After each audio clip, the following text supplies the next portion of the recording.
ترغیب یہ صلی اللہ وانتم موقنون بالاجابہ، اللہ سے اس طرح دعا مانگو کہ تمہیں یقین ہو کہ قبول فرمائیں گے، اللہ کے ساتھ اچھا گمان ہو، وہ ہمارا رب ہے،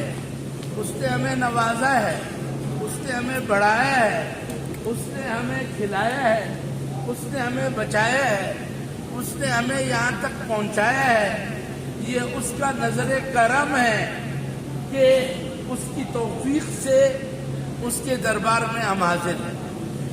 تو اس کو ہم سے لگاؤ ہے۔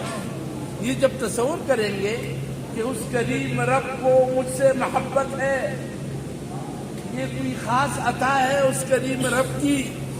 اس نے توفیق دی، دل میں ڈالا، اسباب مہیا فرمائے اور یہاں ہمیں لے آئے، تو جب یہ سوچیں گے کہ اس کریم رب کو مجھ سے لگاؤ ہے، میرے ساتھ محبت ہے، اور وہ محبت کی نگاہ سے دیکھ رہا ہے، اور وہ دینا چاہتے ہیں، اور وہ نوازنا چاہتے ہیں، بلایا بھی اسی لیے ہے، وہ دینا چاہتے ہیں۔ اس کا ارشاد ہے اذا سألک عبادی عنی فإنی قریب، میرے بندے میرے بارے میں آپ سے پوچھتے ہیں تو ان سے کہو میں قریب ہوں، اللہ قریب ہے، شاعرک سے بھی زیادہ،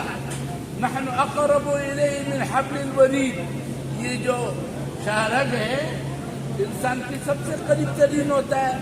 فرماتے ہیں اس سے بھی زیادہ ہم قریب ہیں، متوجہ ہیں،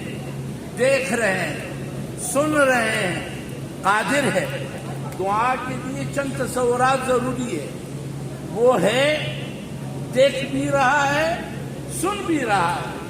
اور وہ دینے پہ قدرت بھی رکھتا ہے، اور وہ سخی ہے، کریم ہے، داتا ہے،